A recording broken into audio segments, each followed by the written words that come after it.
You're listening to the Monday Night Community Show with Daniel on BRFM.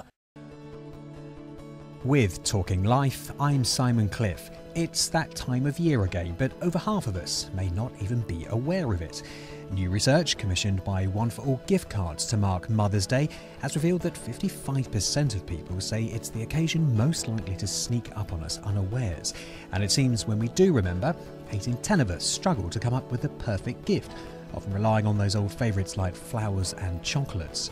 Gifting expert Declan Byrne is from One for All, a multi-store gift card available in the post office, and he told us why he thinks Mother's Day often surprises us every year. I think it's down to the fact that Mother's Day doesn't have a set date. So we all remember Christmas, 25th of December. You'll remember those fixed dates very much. They're part of your psyche, part of your calendar in your mind. However, Mother's Day moves all the time. And probably we take moms a little bit for granted. And maybe that's one of our failings in terms of remembering the day. And he had this advice for anyone struggling to choose that perfect gift. Well, I think if you think of what your mom would really, really like, the card and the flowers are certainly part of the solution. But also, moms love going shopping. So an ideal thing for them is a gift card where they can have the choice of shopping, something like the One for All gift card. So something like that, the choice for themselves to maybe go out the week after Mother's Day and go and have a little bit of a treat in terms of shopping. Now, average childcare costs across England, Scotland and Wales rose by £5 a week last year, according to the latest figures. The average cost of childcare for a week now stands at just over £90. The government hopes reforms to childcare will help to ease the pressure on already cash-strapped families. And scientists in the US have got a step closer to understanding how the human brain works. They've published the most detailed scans of the organ ever seen. The information is being made freely available to neuroscientists in a bid to unlock the secrets of the brain. With Talking Life, I'm Simon Cliff.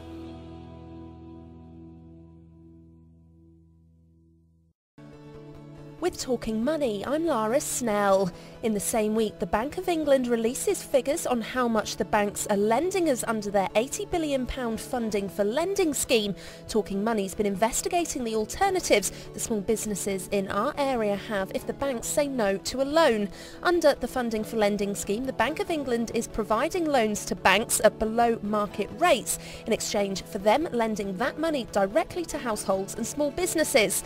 But a recent study claimed more than half of small businesses were being put off applying for a loan, saying the bank's lending criteria is still too difficult for them to qualify for.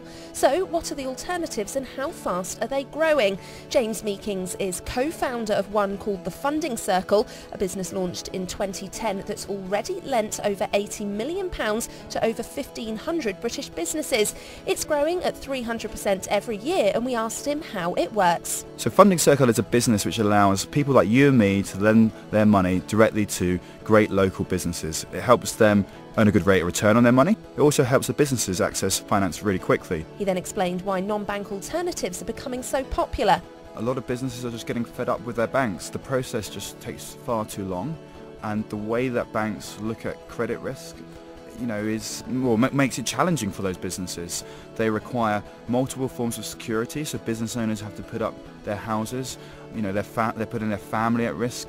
And James told Talking Money people need to do their research. Businesses are looking to grow. Therefore, the only way they can get finance is through alternatives.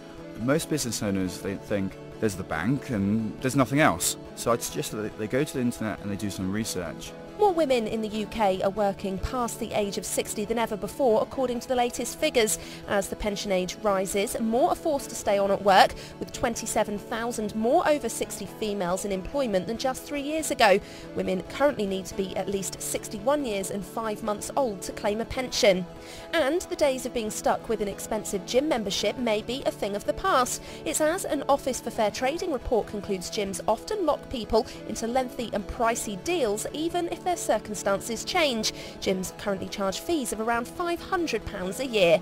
With Talking Money, I'm Lara Snell. with Talking Health. I'm Lara Snell. A new online community has been launched by the mental health charity Mind, aimed at helping people who are living with conditions such as depression and bipolar disorder come together. This, as new research reveals that 82% of people admit that being able to share their fears about mental health issues helps them to cope. The website will aim to provide peer support, with Stephen Fry acting as the site's mascot, Ellie the elephant.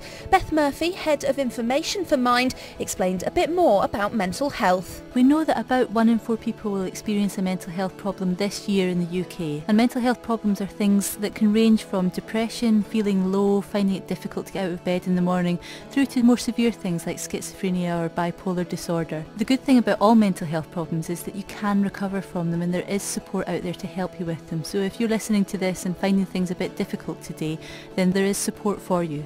And she had this advice for anyone who feels like they may need support. If you're listening to us just now and you're experiencing some kind of mental health problem, or maybe even you don't know that's what it is, but you just feel out of sorts and things aren't quite right, then I'd encourage you, if you can get onto a computer, go to elliefriends.org.uk, create a profile for yourself and begin to talk to other people. A test may have been developed by British researchers which could help to identify Alzheimer's at an earlier stage. It works by registering a combination of markers in the blood which aren't present in people who don't have the disease. It's hoped the breakthrough could be developed into a quick and easy test which could be administered in doctors' surgeries.